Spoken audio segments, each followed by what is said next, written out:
Welcome back to the Living Rewired podcast. We have a new guest today, Jack Nagle. Got it right? Close. Nagle. Fuck, I even asked you before we press record. But Jack, you are from the Real Drug Talk podcast, and I came on with you a couple of weeks ago, and we had a really good chat, and I enjoyed that. So thank you for doing me the favour of returning today, mate, and hopefully we can hear a little bit about your story and how you've come about doing what you do. Awesome, mate. No, thanks for having me. And I must say, it's funny with the last name thing. When I talk to people, I fuck up everybody's name. Like even people's name that they're like John Smith, I'll say it wrong, so don't stress about it. And also your episode has been up the top of our charts on our podcast as well. So really? Yeah. We're getting some cut through. So yeah, it was great, mate. It's great. And thanks for having me. Good to be here.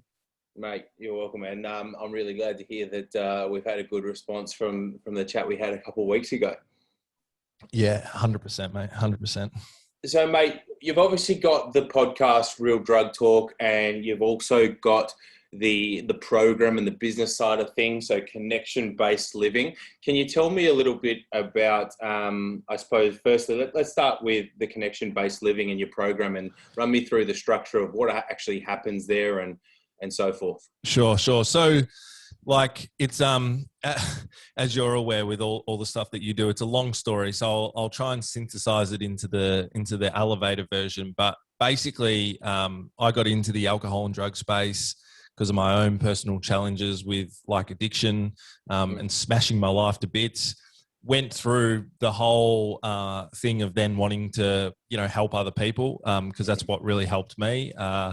Professionals, but other people that were also, in recovery, and changing their life too. So that's how I entered into the space. And really over a long period of time, I guess my perceptions, beliefs, ideas about how to help people to change and fundamental kind of experience was that the standard stereotypical stuff just wasn't really getting a good return for people. And I just thought, it wasn't good enough. So I was actually working in kind of traditional rehabs, pretty big ones, doing really well, all that stuff.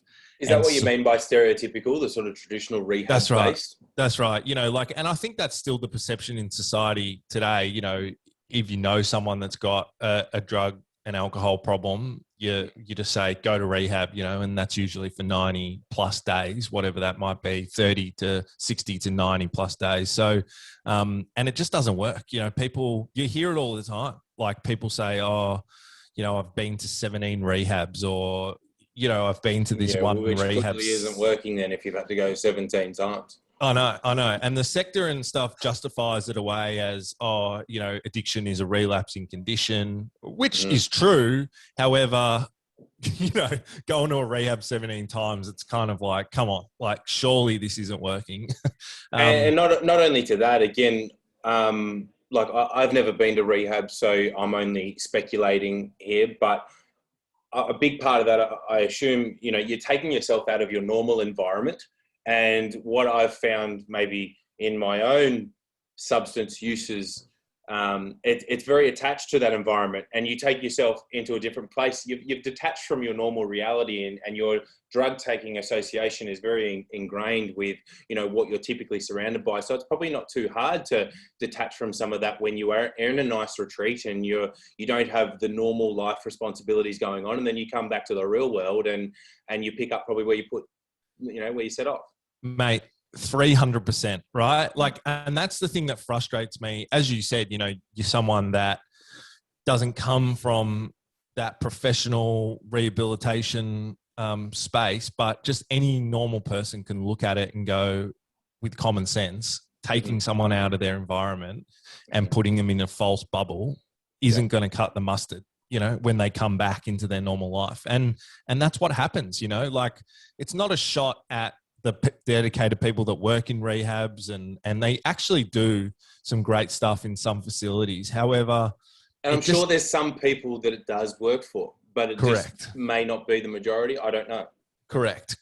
And but the reality is that when people come back into their lives, they have all the everyday life pressures and stresses they have the old triggers and, reminders in their environment, it just sets off all the old stuff, and they have no experience in, dealing with a normal life setting and building emotional and mental resilience around it and all that sort of stuff, and they relapse.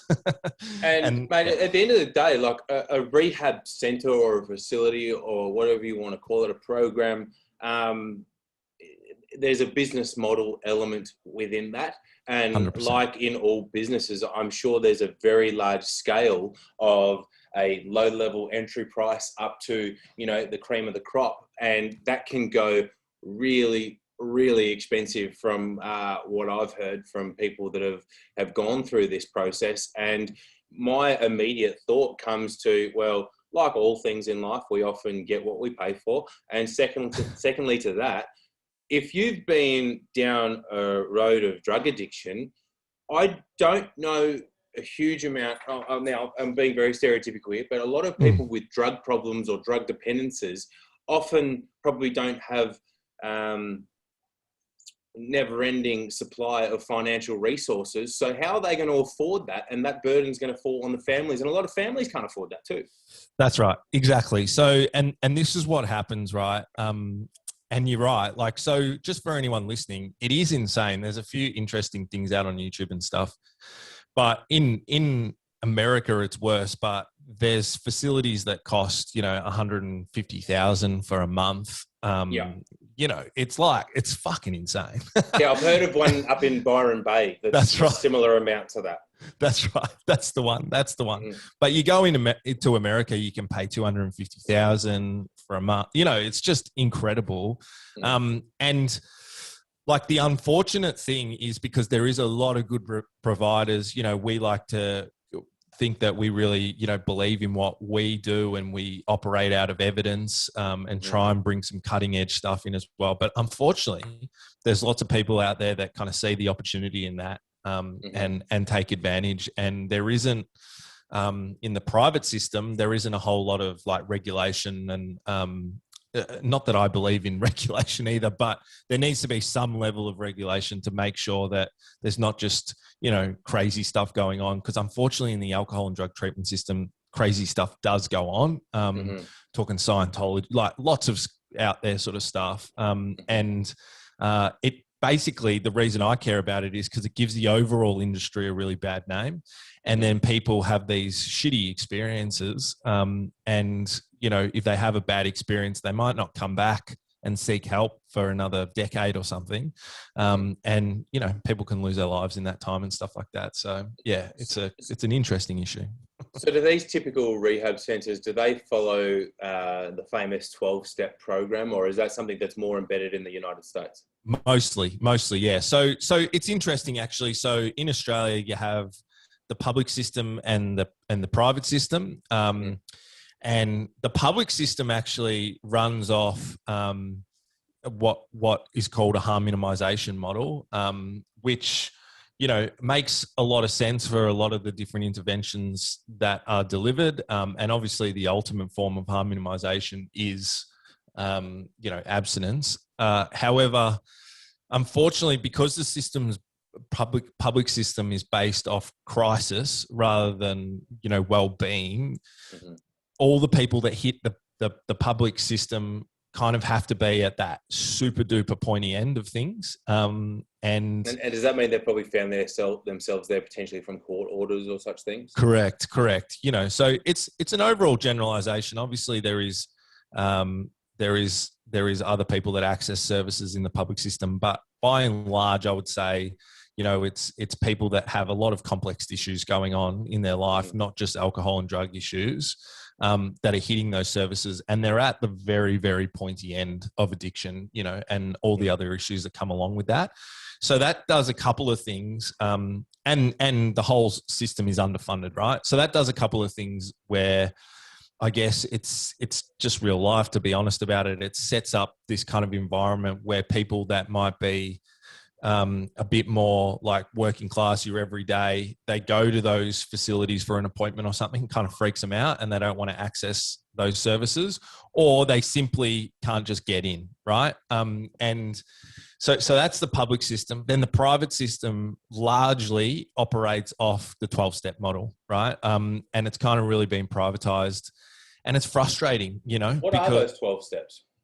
So hands down, right, the 12-step program is a good thing, right? And it's the biggest recovery group in the world. And it's something that I've been to myself and has benefited me a lot. I guess over the time, as I've gone through this whole process, and I like to say when I kind of got my brain back a little bit and learned a little bit more about some other self-development stuff, went through therapies, met, you know, researchers, all that sort of stuff. It wasn't the 12 steps in isolation. It was in conjunction with a lot of other elements. 100%. But it definitely was beneficial. But the thing that I kind of really disagree with is this concept that addiction is a disease. The evidence is really murky, and you can sit professionals from all over Australia and all over the world, frankly, in a room together that can show you evidence and data on both sides of the argument. And the truth is, no one actually 100% knows what addiction is and how it happens. Like, they have an idea about some biochemical markers, some stuff that happens emotionally, right? But no one can definitively say, like another medical condition like diabetes, this is exactly what happens in addiction, right? So that creates confusion. But I fundamentally don't believe addiction is a disease how they define it. And basically when you enter into the 12-step philosophy, I suppose, you're subscribing to this notion that you're an addict forever, even if you've been sober for 10 years, right? And I think the unconscious connotations attached to that word, you're an addict, and that you're never going to get better, you're always addicted, you know, kind of sets you up. Sounds kind of restricting, doesn't it? Like limiting. 100%. You know, so you're in the fitness space, right? You wouldn't get people to, if they came in, they were morbidly obese and then they worked really hard and lost like lots of weight. Mm-hmm. Even when they were like in a nice, fit and healthy shape, mm-hmm. you know, 2 years down the track, when they walked into the gym, you wouldn't get them to say, I'm a fatso, and then do their workout. Like, you know, it's strange. And what I see that happens to a lot of people is that they reinforce this idea to themselves, again, even when they're sober for a long period of time, that I'm an addict. No matter what I do, if I pick up a substance again, it's going to end up just like it was 10 years ago. Mm-hmm. And it kind of becomes a self-fulfilling prophecy, right? And that's what happens. Yeah. And there's lots of stuff in the 12-step process that's good though, right? Where it helps you to work through some emotional issues when you do like stuff around resentments. There's definitely good elements, but it's a really kind of old school approach from back in the day when this guy, Bill W. from AA, sort of came up with a concept that is based out of religion, right? It's just really outdated, and it puts a lot of people off when they come. Some people benefit from it, but you know, it's just not for so many people. I think so many people feel like it's outdated and they're looking for something else, you know? And that's kind of just been rammed down the throat of so many people through that rehab system. And as a result, like imagine going to a place and just not relating to it, and you're basically being told that you're in denial and that, you know, you're gonna relapse and die if you don't believe in a higher power, and you don't like believe that, you know, you got a disease and you're going to be stuck with this issue for the rest of your life. You know, it's a very one way or the highway kind of. 100%. So what would a typical sort of day look like there? Like I'm imagining a lot of sort of group therapy, sitting in a circle, obviously potentially some one-on-one, maybe some sort of, whether it be level of activity and feed time and, you know, reading. Like how would you describe a normal kind of day? Of course, it's going to progress and evolve as you probably get further and further through the program and the 12 steps, so to speak. But what would your generic day look like? So when you go to rehab, right, and that's the thing that also frustrates me about rehab, and something that I realized as I went through the process, is that, you know, I'm always cautious. Like, I don't agree with a lot of stuff in the 12 steps, and I've been in it and like balls deep in it. Like, I know it inside and out, but was really involved in the community for a long period of time. And it does some good stuff, but there's some stuff that I don't like. But all in all, that is a free community group, an organization that you can go to and leave at any time, right? The problem is that when you go to rehab and then they force you to go and tell you that this is the only way, that's when you kind of struggle, right? So you go to rehab. Usually what typically happens is that, you in a day, you'll get up, you'll go to like a morning check-in group, and you'll do that, and you'll kind of talk about how you're feeling that morning. Then you might do like an educational workshop and lecture presentation, something to do with addiction. You'll go and have some morning tea, and then you'll usually come up and do like a group therapy session, which is probably the most beneficial thing that you can do in a rehab, right? And then you'll go down and have lunch, and then you'll come up, you'll do another like educational workshop and presentation thing, and then that'll be it for the day. And then they might take you to a 12-step meeting at nighttime, right? And that's what it usually kind of looks like. Flashing forward now, and you would probably see the hypocrisy in this, and something that really frustrates me is that, you know, we're talking to people, if they go to rehab, about being, you know, healthy and changing their lives, like emotionally, mentally, and physically, so-called, right? But people go up and do group therapy, and then they'll come down for morning tea, and like they'll feed them Tim Tams and Boston bun. You know what I mean? Like, I got you. And that's pretty standard, you know. And there's just That's crazy, because sugar itself is an addiction, mate. It's insane, a detrimental right? one at that. It's insane. So there's no real focus on the biochemical aspects of like addiction, which are, for anyone, are a huge element of it. You can't deny, right, that when someone takes drugs, it alters the biochemistry. Like, that's what's getting you high, you know, and that creates patterns and pathways and all that sort of stuff. So to put someone in rehab, say that we're going to help you psychologically and emotionally, and then smash them with sugar, that is kind of, you know, just recreating. It's just a different drug. Well, that's how I somewhat perceive it, and I don't know about the accuracy of this, but I would almost describe it that you're not necessarily addicted to the drug, you're addicted to the release of the neurotransmitter, and that drug is somewhat acting as the key for its activation. And whether that be coming through amphetamines, whether it be coming through ecstasy, whether it be coming through marijuana, whether it be coming through ice, like, it doesn't really matter. Whether it's coming through caffeine, whether it's coming through sugar, like, these things Correct. Are still pathways to those neurotransmitters.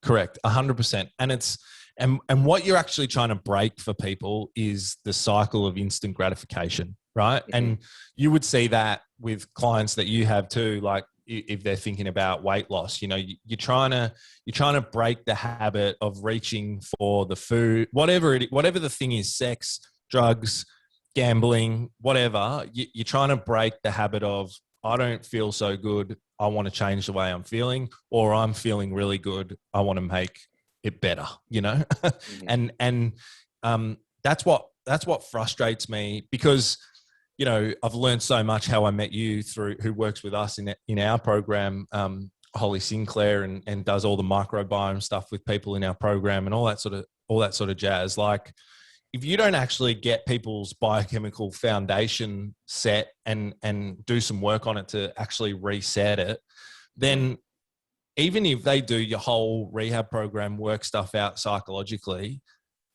you know, 3 months down the track, you're still going to feel shit. You're still going to feel shit, and you're still going to have those elements of craving and whatever, because your body is screaming out for that like biochemical hit, basically.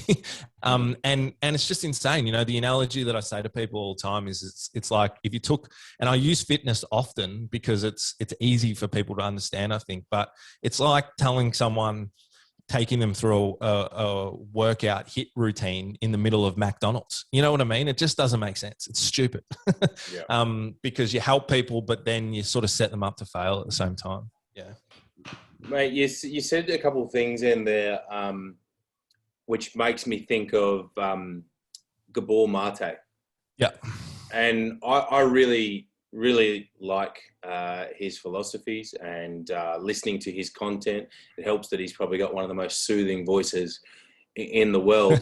But, you know, his belief is that we all have addictions, and it's just so that we as a society, for some reason, accept some and reject others when they are usually ingested by a substance, and we label that bad and seem to struggle to, I guess, exercise empathy towards those that utilize that as their coping mechanism and are still treating a lot of it as criminal rather than medical. And I think, again, my belief story, especially listening to him as well, is that a lot of addiction starts with trauma, and we all have elements of trauma that subconsciously ingrained as far back as before we were even born, from the stress that our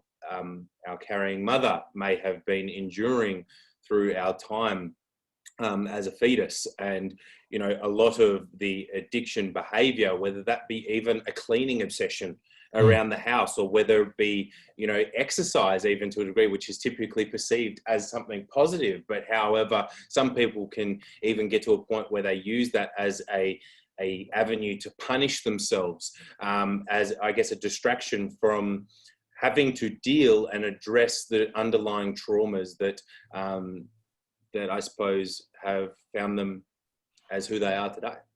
100%. It's so interesting, right? So I subscribe to, you know, which makes sense, the biopsychosocial model of looking at addiction, which basically means that there's a number of different factors that are making up the cake mix of addiction, you know, and 100%, I agree with a lot of what Gabor Mate talks about, and it's very true, a lot of the things that he says. And, you know, like, even I don't sort of believe in all of Russell Brand's philosophy around, you know. Well, he's quite big on the 12 steps, and he's one of those ones that says, no, I can't try this because I'm an addict, and if I try this one thing or whatever, he'll just spiral down that path. I've heard him say that as well.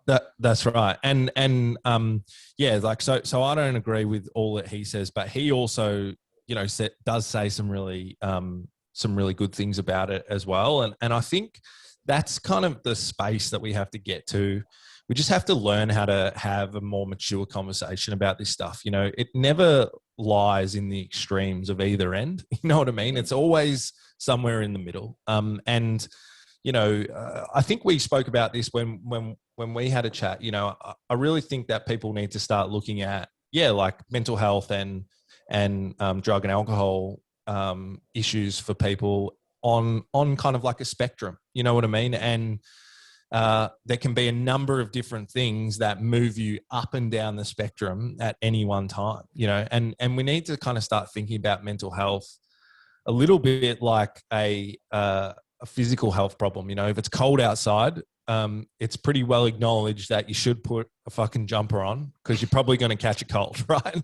It's the same thing. Like we kind of need to get to that space where we're talking to people and saying, it's not about the thing or the substances. So if you've had a really stressful week at work, or if you've just had a blow up with your partner or whatever it is, maybe don't have a drink tonight, because that potentially could be the fuel to the fire that kind of sets you off. And if you've had a really tough upbringing, trauma, like there's been stuff that's happened in your life, and you haven't gone and explored anything around it, maybe, you know, we should encourage people to do that and look at themselves, not because they're fucked up or broken, but because we should be encouraging people to be, the best contented, peaceful human beings that they can be, because that impacts addiction as well, So, no, I agree. I think 100%. It's such a, it seems to be common sense, but it seems to also be, I guess, not recognized often enough, that just, it's obvious. If you take any substance, it's going to magnify the underlying emotion that is present within your psychology in that moment. And again, we as a society have found ourselves governed to where we label things good and bad, or acceptable, not acceptable, dirty and clean. Like alcohol's been told it's okay. Caffeine is told it's okay because it's not illicit and it's regulated. Same with tobacco. Yet these are the things that are killing far more people than what a lot of the other drugs that have seen to have many medicinal and, I suppose, trauma healing effects, whether that be things like MDMA or whether it be things like psilocybin mushrooms and ayahuasca and so forth. But I think that is just such an important message that, Dr. Carl Hart is someone, again, I think we've shared he's awesome. We're both quite fond of, and that, he has his book, I think it's called drug taking or responsible drug taking for adults, or something along that line. Something along that line. And just, that no matter these drugs that have, been really, I suppose, painted with a tarnished brush because of the stigma or the images that are built up in our brain when we think of heroin, or we think of amphetamines, or whatever it may be. You think of acid, and it all looks really dangerous. Like there's this sort of belief that, okay, you do heroin once, that's it, your life is done for. Yet he speaks of positive experiences for it, but I am sure that he is using it from a place of from a place of positivity, and also from a place of good understanding and education on the matter. Now, I'm not sitting here encouraging people to go try heroin because they're in a good mood, but I think you're picking up what I'm putting down here. 100%. Like, and it's interesting. I think if people just stop and challenge their belief systems around stuff, you can see how it's happened with marijuana, right? Like that used to be demonized, and there's been great advocacy for it for so long, and people have managed to shift the perception for a large majority of people around marijuana, right? Like, and that's not to say that it can still be dangerous for some people and cause harm. Like any substance can do that, right?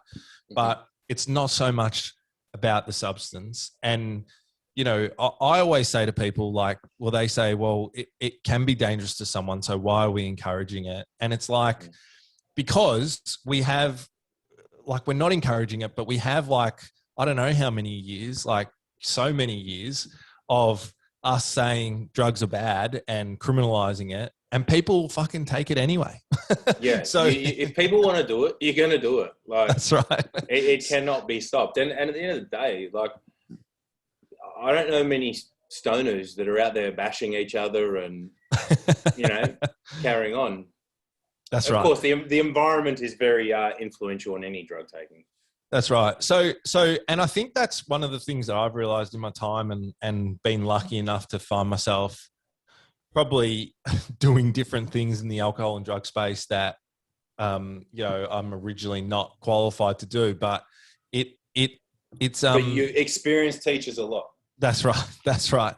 But the thing I've realized is that, we have to elevate the conversation to two different streams, right? There's the public health response and that conversation around substances for the masses. And then there's the individual conversation around substances and addiction and things like that.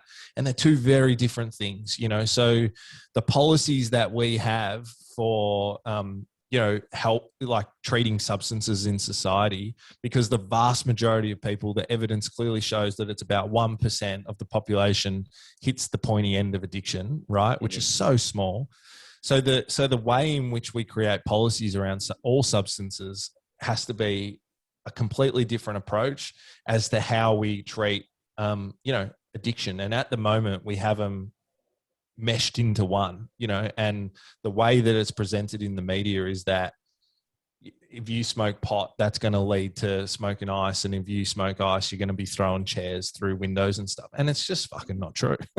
and how many do you reckon, like when we look at overdoses, for example, I reckon a large percentage of overdoses would probably be occurring due to their own misunderstanding and absence of education on the drug, because there are certain things that shouldn't be taken in conjunction with one another because they're both pushing you in the same direction, which may cause the respiratory system to shut down, for example, whether it be benzodiazepines with ketamine, with marijuana. They're all downwards, they're all pushing in the one direction. And it was never really the one drug in isolation, but often the combination. And I think we've seen dramatic examples of that, particularly in probably some of the celebrities, and whether that be the musicians or the actors that have died from overdose, and whether or not that was a purely intentional suicide or a lot of the time maybe accidental from misunderstanding.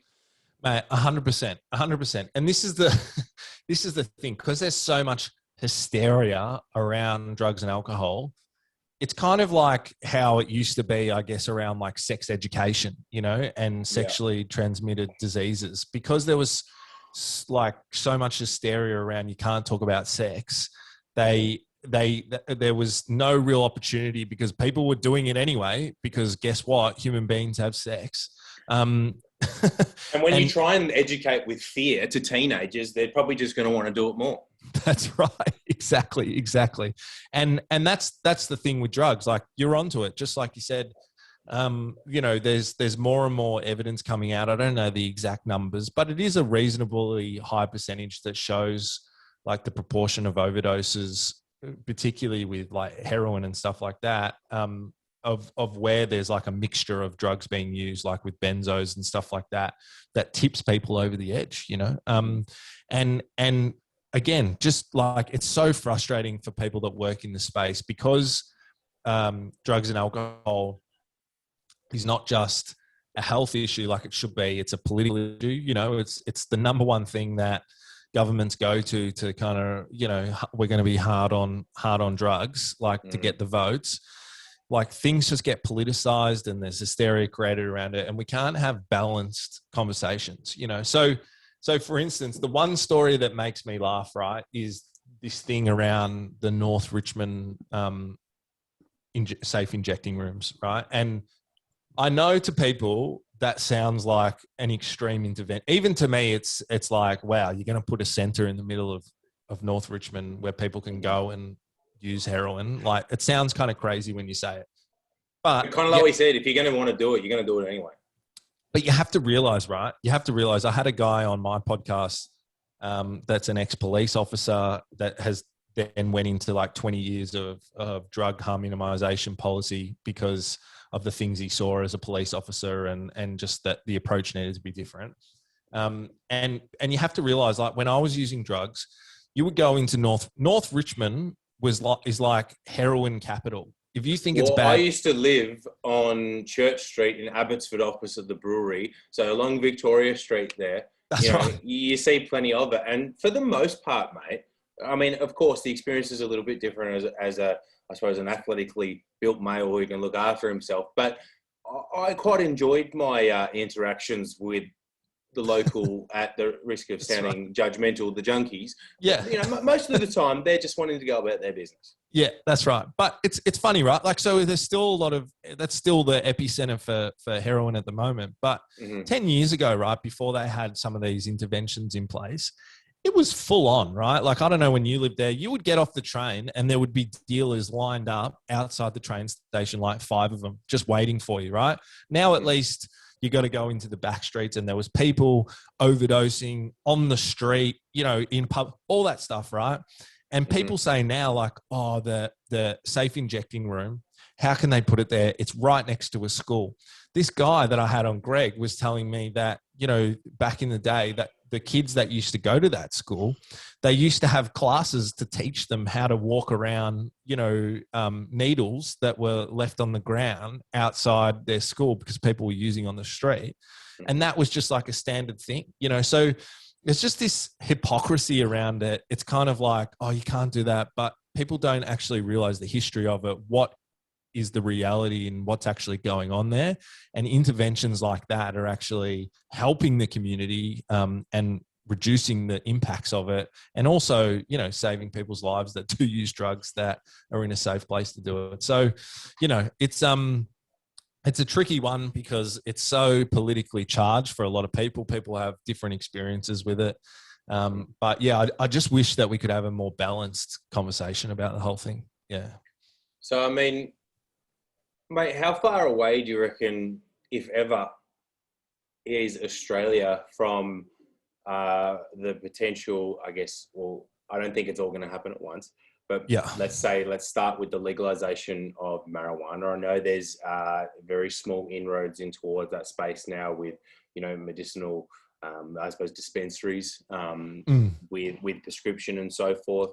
And maybe even, Portugal's a really good example of, I guess, the legalization of drugs and how that's worked in, I suppose, bringing down crime rates, and also then having your drugs, I guess, regulated, or there's quality control. And I guess that's what I'm also asking within this same question here is, when do you see the actual common practice of drug testing kits and things becoming available? Because again, I'm sure that there's many, I guess, overdoses and poor reactions from drug taking due to tainted shit potentially, especially in the world of heroin, for example.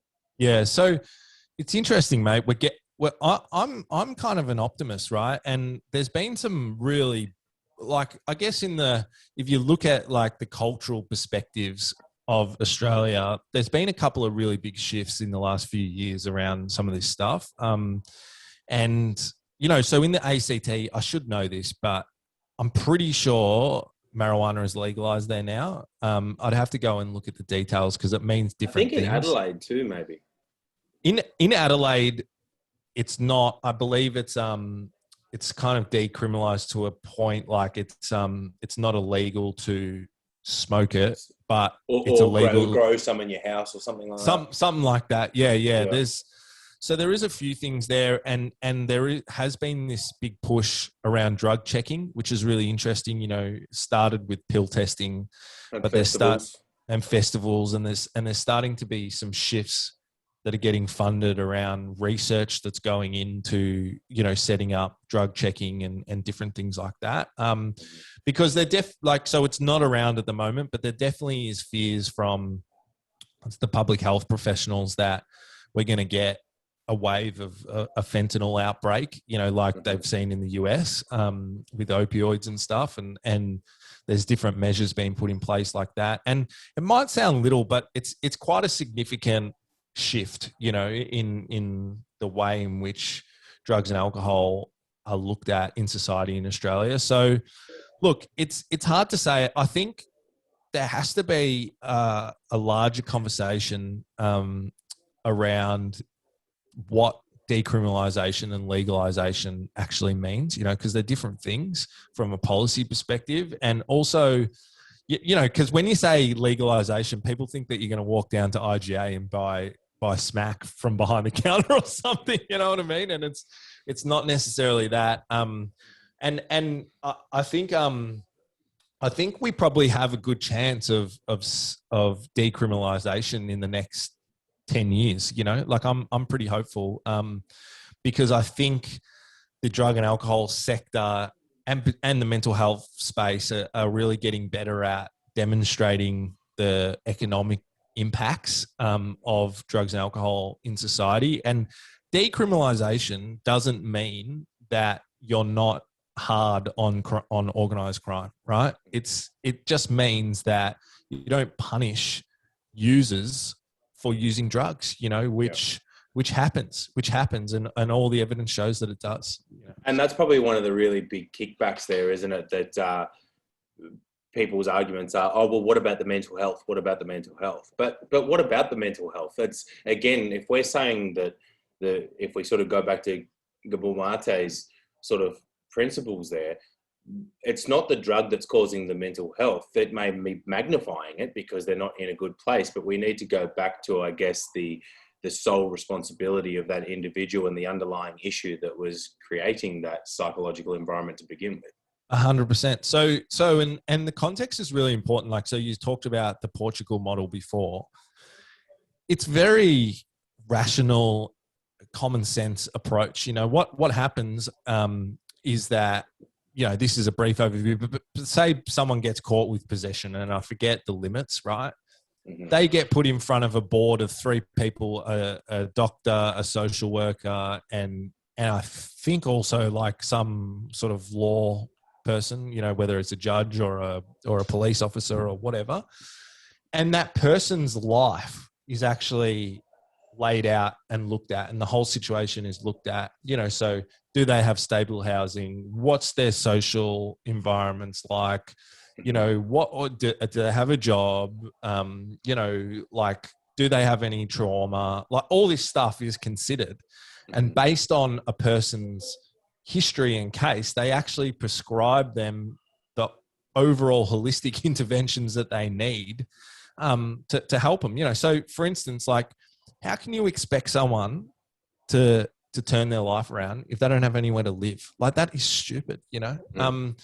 So if you provide someone with safe housing, like, you know, you're going to have a much greater opportunity to help that person change other aspects of their life, you know? So yeah, it's just, mate, drugs are a rational response to an irrational world. That's right. That's right. So, and I believe in Portugal as well, it's not like unlimited chances. I think for people, depending on their situation, like, you know, I think it might be like a 3-strike policy or something like that, you know, and then there will be penalties applied. So it's not just like we're just striking, we're just giving people unlimited opportunities and not striking them out. Like, but it's just a more humane approach to actually look at someone's issues and say, how can we actually help them, right? Because there's this other interesting stat. I wish I could remember it, but they call it, which I hate, but they call it spontaneous remission, right? And there's this, which is a stupid name, but it basically means people that have substance use issues that just give up, right? But they don't engage in any like treatment. They just stop using. And it's like a massive number, you know, because they might access community group. Maybe it's a 12-step program or some other group. They might access, like, find a community like a gym or something, you know, like they talk to their friends and their life gets better. And that's the common thing that I've found. If you can make people's life better, whatever that means, emotional resilience and healing, their overall like life circumstance, employment, stuff like that. You've got brings us back to that root cause, doesn't it? That we're saying that the drugs are taking place in the absence of those other things. Exactly. And, you know, so you know, we were talking about public health policy before. On the individual level, I think we have to move away from not using to what's this person's quality of life and how do we measure the improvements in their quality of life? Because if you can improve the quality of their life, they're going to want to keep that quality of life and they're going to stop doing stuff that harms them. Likelihood of their positive outcome, I suppose. That's right. Yeah. So, mate, if you're comfortable to do so, I'd love to hear a little bit more about your journey from the beginning of, Sure. I guess, where things started to, I guess, take a negative turn, and what that kind of looked like for you, how long that went for, and you know, what the end result and turning point again was to find yourself where you are today. 100%, mate. So basically the quick snapshot is that growing up, I come from like super middle class family, had everything I ever needed, maybe not everything I ever wanted, hated school, loved sport, you know, started playing basketball when I was I love footy, but I was tall and better at basketball, and I got put into a rep side. So I got interested in that. Started playing basketball like crazy. I think I was like 14, 13 or something like that. Anyway, worked my way up. At the end of like basketball, when I was 17, I played for the Tigers juniors team, and Andrew Gaze was my coach. We went to America. So I always feel like a bit of a knob because, you know, I never want to be one of those people like I could have been, but definitely like there was potential opportunities there, right? Like who knows where it would have gone, but there was potential opportunities there. But we went to America, but simultaneously at the same time, like, you know, I was always interested in drugs, and my friendship group had started drinking and smoking dope and all that sort of stuff. So any opportunity that I got, I would, you know, go off and really push the limits because I kind of had that FOMO, you know. I was playing basketball literally 6 days a week. It was crazy. Sorry, you were going to say something. If you don't mind me interrupting, I'm sorry. I just think, again, that's just worthy of noting that, again, drugs have this society perception that they're taboo and they're bad. Yeah. But I'm sorry, we're not in 1950 anymore. I don't think I really know anyone who hasn't tried drugs. 100%. 100%. Yeah, exactly. Like the percentage is super small of people that don't use drugs. And the reason, newsflash, the reason why people do them again is because they fucking feel good when you do it. Yeah. You know, like drugs wrecked my life, but I also had some of the best times of my life on drugs, you know, hands down. I just think it's important for people to understand that, you know. So, but yeah, so I would go out and do it. And basically slowly what started to happen was my habit started to kind of intensify, and it started to change, you know, the way that I thought about myself and the rest of the world, my personality. And I guess I started to become less interested in basketball.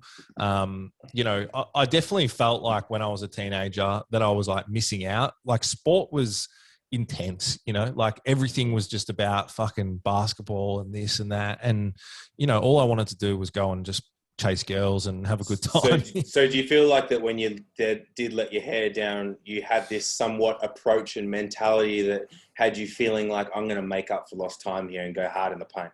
100%. 100%. I can relate to that. Yeah, 100%. So, and I think that fueled some of my early like addictive patterns. You know, I have some of the, you know, personality traits as well. Like, you know, I'm obsessive and compulsive and stuff like that. And yeah, so basically I kind of got into it. I went to America, came back, had my first detox on the plane over to America, didn't know what was going on. But when I came back, I just gave up everything, all basketball, and just went and did my version of a normal teenager.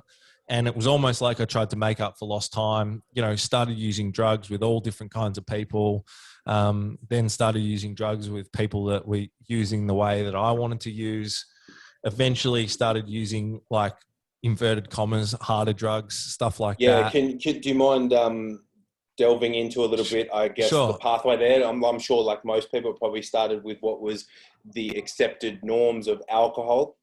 Sure.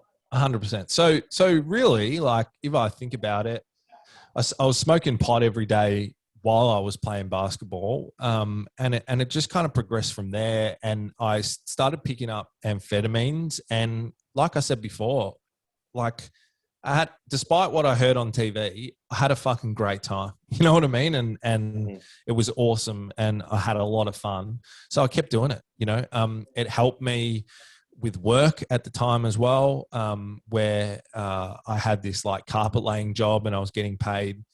It was a lot for me then. I was getting paid like over 1,000 cash in hand every week. And well, mate, you hear so much of that. You hear blokes on construction sites that are using amphetamines because they're getting so much more shit done. And it's crazy that they'll get judgment.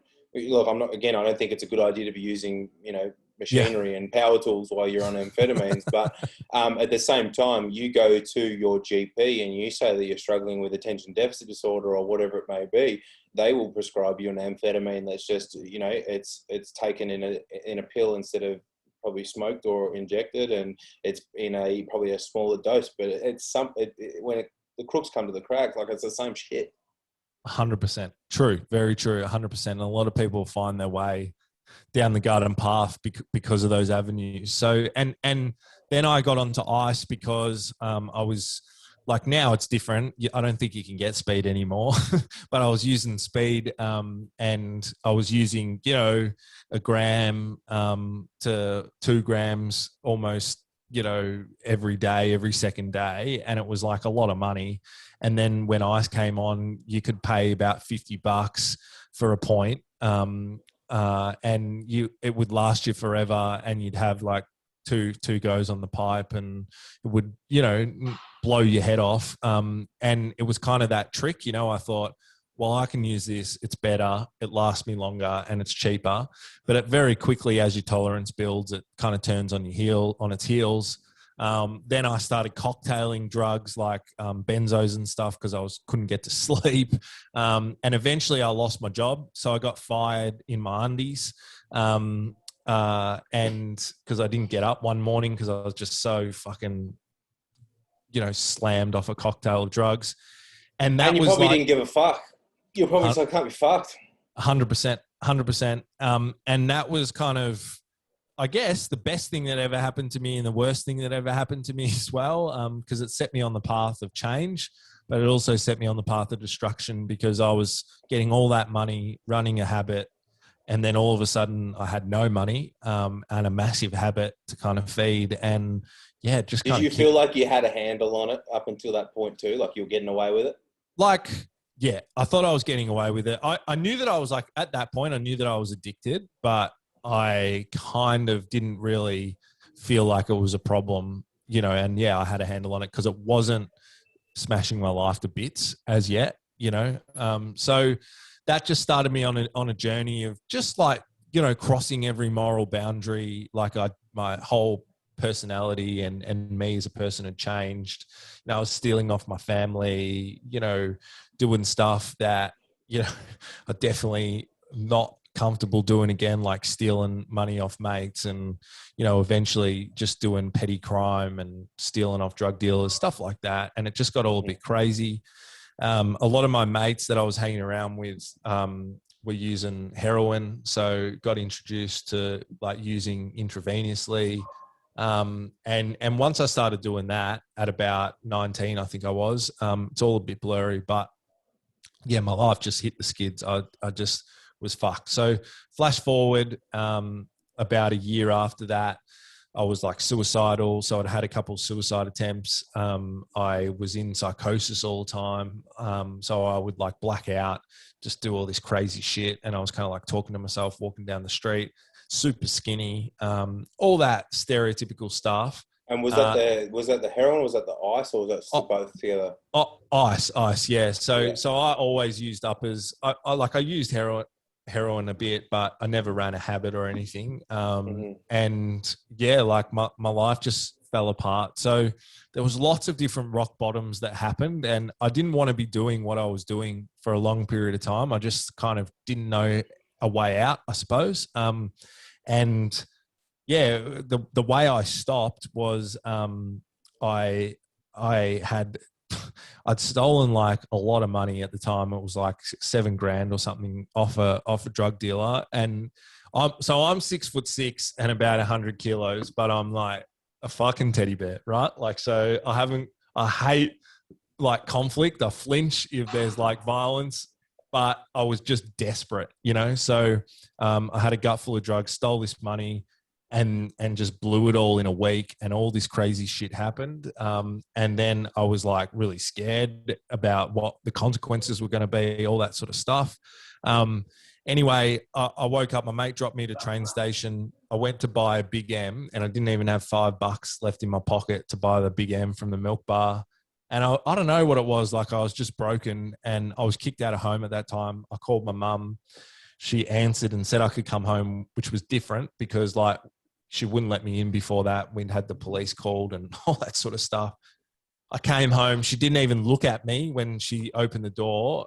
She just was fucking pissed off at me. And then it sounds really stereotypical, but this is literally what happened. She has this massive mirror in her bathroom, And I went in there just to, I don't know, like wash my face and whatever. And then I like looked at myself in the mirror and my life literally flashed before my eyes, right? Like I kind of saw myself as this happy-go-lucky, you know, young guy that had heaps of mates, stereotypical kind of Aussie bloke, with some really good sporting opportunities in front of him, to like your stereotypical junkie, right? And it just broke me in that moment. And I went out and I think I was crying and stuff, and I asked mum for help.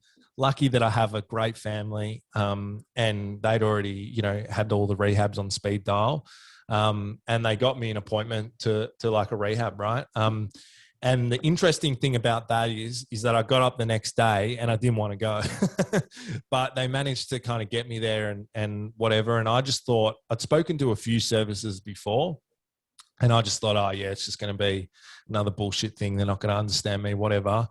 And I went in there, and it's kind of exactly why I do what I do today, because it changed my life. There was a guy just like me, completely different story. He was like a heroin addict from Croydon. He was like 50, but he talked to me and intimately described to me how I was thinking and feeling.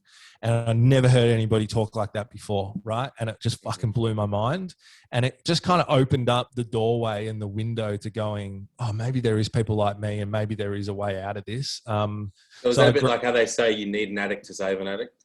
I think so. Yeah, definitely. Like, and it's interesting, right? Like, you know, I don't have anything against people that don't have a personal experience that work in the space. I think we need everyone. But yeah, it's really interesting that most people I talk to that have had long-term recovery kind of talk about having someone else that has been through it help them in some way and kind of be a mentor. You know, it's such a critical pillar, because I think it does the intangible thing, right? Where it just opens up the trust, you know, something that you haven't done for so long. When you're in addiction, you're super guarded because you think everybody's out to fuck you over, which they usually are, right? So to kind of build that trust and feel like someone gets you is kind of huge. And that opens up the door to all the clinical approaches and whatever to work for people, you know? So, and hence, you know, again, it's why that old joke that's true is that your personal trainer or your hairdresser is a better counselor than your counselor. You know what I mean? Because there's that human element that you relate to the person. So that's what happened to me. And luckily, like, so I did go into like a 12-step rehab and struggled with a lot of the stuff and whatever, but it was that lived experience thing that kind of kept me in it. And the rest is history. You know, my life started to change. Things got better. And yeah, kind of haven't looked back, and it's been nearly 11 years now since all that happened. And there's a couple of things, right, that are really important in my journey is, yes, like I did heaps of hard work and stuff like that. But just really lucky that I had a supportive family, right? That's such a key pillar for people to access treatment, you know, and just have that support. I don't know how I would have done it without not having that supportive family. I think I would have found it hard to go and engage myself. And yeah, like I also feel lucky, I guess, about my upbringing, that I kind of knew right from wrong, you know, because I think that helped me as I went through. I sort of, you know, could think about a better life for myself and knew that was possible because I'd seen it, you know, and that's kind of what I see for other people as well. If you not saying if you don't have those elements that you can't do it. Definitely there's heaps of people that do, but it makes it a lot easier when you got a couple of those, you know, fundamental kind of support systems in place. And we should work to help everybody have some form of that in their journey to change. Yeah. So that's pretty much what led me to this point why I do what I do now, all that sort of stuff. And it was a blessing in disguise for me, because I was one of those people that never, you know, I just thought I was going to be fucking Michael Jordan or, you know, Steve Waugh or something when I was a kid, you know, like I just loved cricket and footy and basketball. Couldn't think about anything else, you know? And I was really like confused about what I was going to do with my life when all that kind of went away. So to be able to use the destruction of my past as an asset in my life is kind of a blessing, you know. Mate, that's awesome.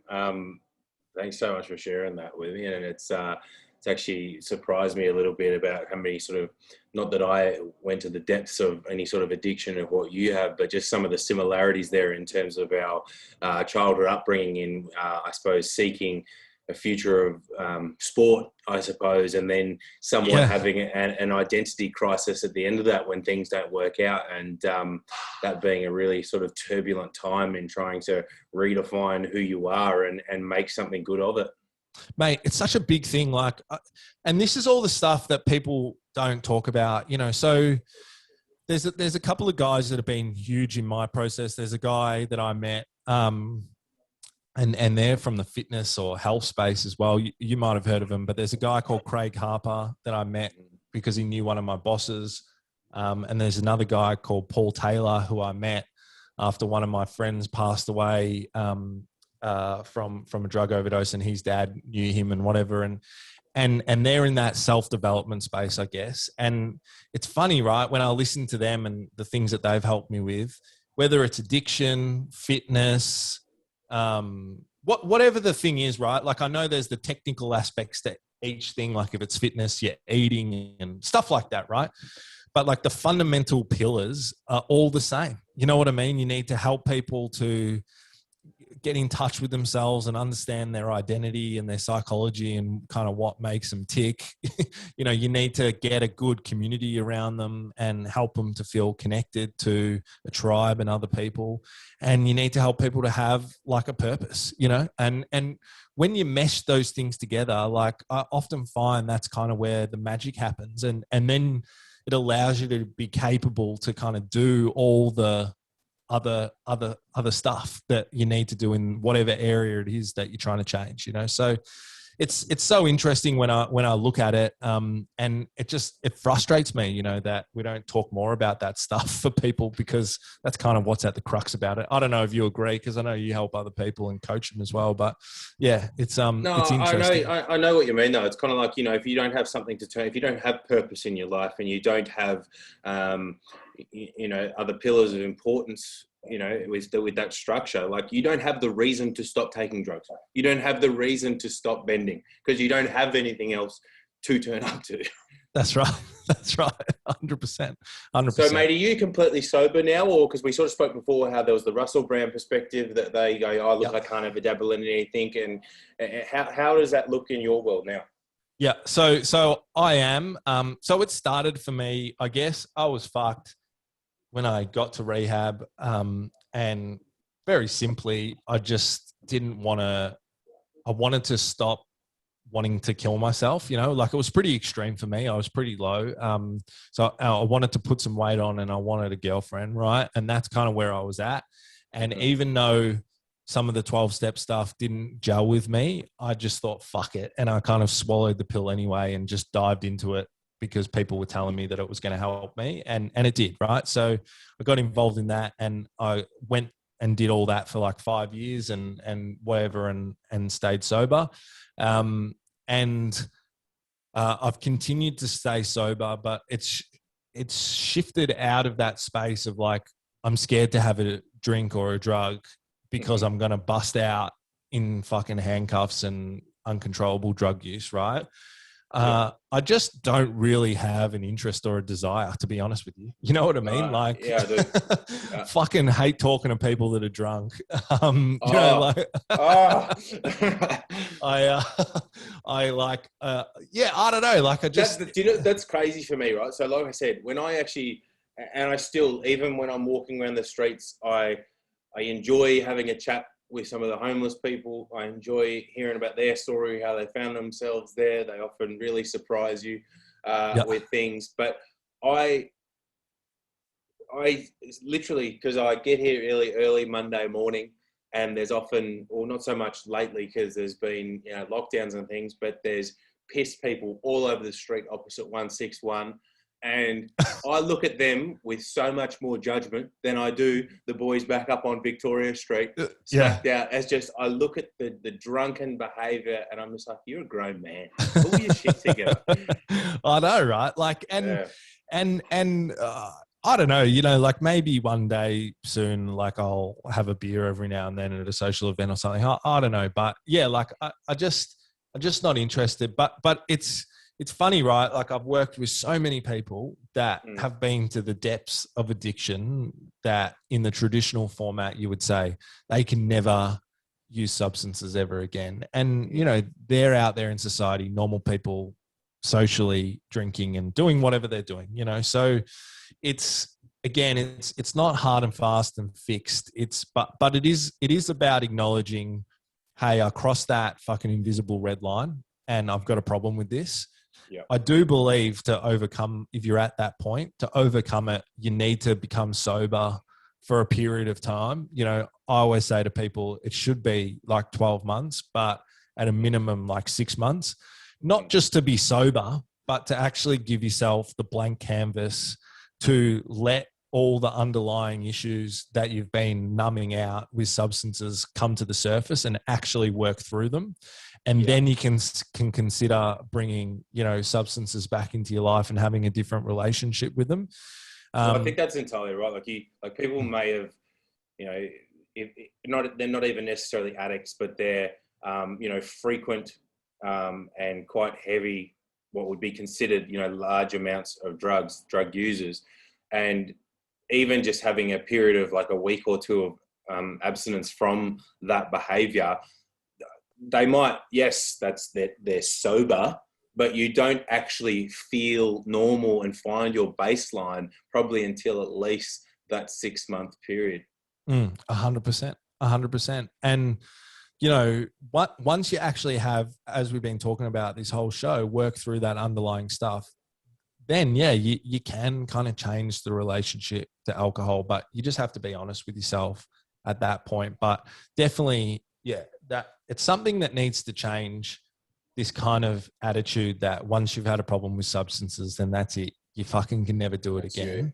Yeah. Because I think telling people that, you know, like it limits, like if you come to me and factor, that's right. It's like if you came to me and said, I wanted to lose weight, and I said to you, you can never eat a hamburger for your whole life ever again. You would be like, whoa, that's fucking hard. Yeah. And it just creates that like barrier, you know, and it's the same with drugs and alcohol. We need to understand the individual variance that is amongst human beings. And that's right. the best nutritional plan is not the one that looks best on paper. It's the one that you can actually put into application. Because if it's not actually followed, well, it's fucking useless. That's right. 100%. So yeah, I just, I think in terms of the individual and helping someone out of addictive patterns, there's just some stuff that kind of fundamentally on a societal level needs to change in terms of our approach, seeing the person as a human first and foremost, that everybody is kind of individual. Yeah, there's some key things that you need to work on for that apply to all humans, but there's also a lot of individuality amongst that. And, you know, we need to be thinking about the physical health side of things a lot more, because it kind of is the foundation of people's experience. And yeah, we need to kind of get beyond the substance and go a little bit deeper into, you know, some of the psychological issues, trauma, stuff like that, because that's kind of usually what people are trying to escape with, you know, their drugs and alcohol. And it's the reason why it doesn't fucking make sense to me that, I know we talked a little bit about it, why, you know, we wouldn't use psychedelics or anything like that, because even in talk therapy, you're trying to change someone's perception of something. And that's what happens when you take psychedelics. It changes your perception of something. And yeah, it just doesn't make sense, a lot of the things that we do, but we're getting there, hopefully. Mate, I feel like I could sit here and talk to you all day, but we should probably wrap things up. So again, thank you for your time and coming on and sharing your story and giving us so many insights. But mate, if you can just let us know, where can people find you? Yeah. So the main place where we put out a bucket load of content is Real Drug Talk. So yeah, like YouTube, podcast, pretty much all social media. We're even doing TikTok. And no, I don't fucking dance, but we put some of our interviews up. So yeah, just Real Drug Talk. I bet you used to. I bet you used to dance. Badly. Beautiful. All right, mate. You're a legend. Thank you so much. No worries. Cheers, mate. Thanks for having me.